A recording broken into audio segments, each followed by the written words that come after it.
Hello there! So for today's video, gagawa tayo ng mac and cheese dahil ang ating bagets ay matagal nang nag-crave sa mac and cheese and meron siyang nakitang very simple na recipe sa friendship menu sa YouTube. So ngayon ay piniprepare ko na yung macaroni, nilalaga ko na siya and then after nating ilaga, atin itong sasalain. Napakasimple lang ng mga ingredients doon sa video na nakunan namin. So, kailangan nyo lang ng macaroni, tapos yung cheese na nabili ko sa supermarket na meron ng mozzarella and cheddar cheese in one. Ang brand niya ay Danes. And of course, salt and pepper to taste. And after nga nating masala ang ating macaroni, iset aside muna natin ito for future use. Nathaw ko rin na pala yung butter kanina. So, malambot na siya. Ready for using. Butter ang gagamitin natin as our oil. Gagamit din tayo ng 2 tablespoon of flour para sa dagdag na consistency ng ating mac and cheese. Alam niyo, perfect tong recipe na to sa mga nagmamadali.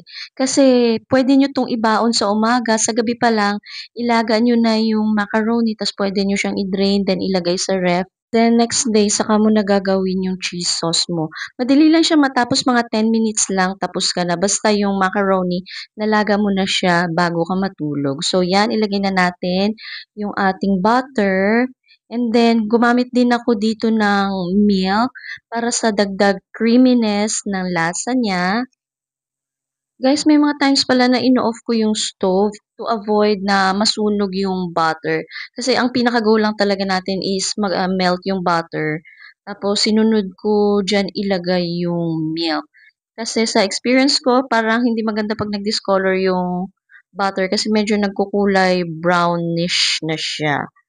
And also guys, first time ko talaga itong gawin. As in, never pa ako nakagawa nito.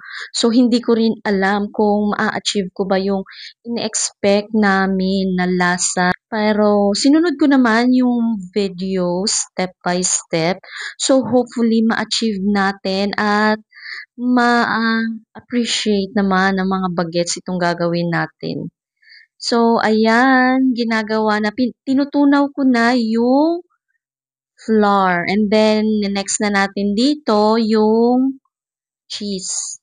Bale, yung Danes na cheese na nabili ko, shredded na siya. So, sa isang pack, combined na doon yung mozzarella and yung cheddar cheese. So, basically, meron na talaga siyang lasa. Pero, for more tastier, kasi syempre may macaroni, nagdagdag din ako ng salt and pepper. Also, kailangan niyo itong lutuin sa mahinang-mahinang apoy lang. Parang enough lang na matunaw yung flour, matunaw yung cheese, and once in a while, parang nagdadagdag din ako nung milk kasi isang box yung milk so hindi ko nabuhos yung lahat. Kasi habang natutunaw yung cheese, nagiging parang sinisip-sip niya yung liquid. So, once in a while, para enough yung consistency ng sauce mo to cover up yung macaroni later. So, paminsan-minsan, dinadagdagan ko siya ng water just to maintain yung consistency na gusto mo. Like right now, medyo nagiging sticky na siya. So, ang ginawa ko dyan is dinagdagan ko ng konting water. Since hindi pa nga natutunaw fully lahat-lahat, hindi pa na-incorporate lahat ng cheese and ng flour. By the way guys, yung ginawa ko kaninang macaroni, yung nilaga ko, 150 grams lang yun. Kasi ilan lang kami ngayong kakain, 3 lang. And yun nga, hindi ko pa sure kung ano magiging result. So, sadyang kinontean ko lang. Maybe later, I'm not sure if gusto nila some more, ididadagdagan ko. Pero guys, as always, pag gumagawa ako, kahit yung pasta like carbonara or spaghetti, it's just between 100 grams to 150. Yung enough lang na maubos for the day. Kasi pag umabot pa siya next day, siguradong ayaw na ng mga kasama ko noon sa bahay. Siguradong ako na naman ang taga-ubos noon, di ba? Ang hirap naman noon. Ako na lang lagi ang taga-ubos. So, ayan na nga, naunti-unti ko nang lagay ang macaroni. Medyo kinabahan pa ako diyan guys, kasi inisip ko, naku patay, parang kulang yata yung sauce na na-prep ko, ano kaya. Pero later, habang hinahalo-halo ko siya, mahinang-mahina lang talaga yung apoy. Oh, napapansin ko na nako-coat na naman pala lahat. And ayun, tinikman ko, parang totoo. Parang totoong mac and cheese siya.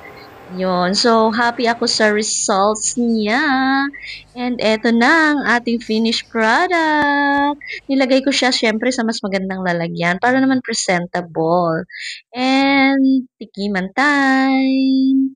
Okay. Nauna na ako tumikim niyan kanina by the way. So, nung nagising na yung aking bagets, pinatikim ko rin sa kanya, nagustuhan niya at nakarami siya guys. Hindi ko lang na-videohan, pero marami siyang nakain.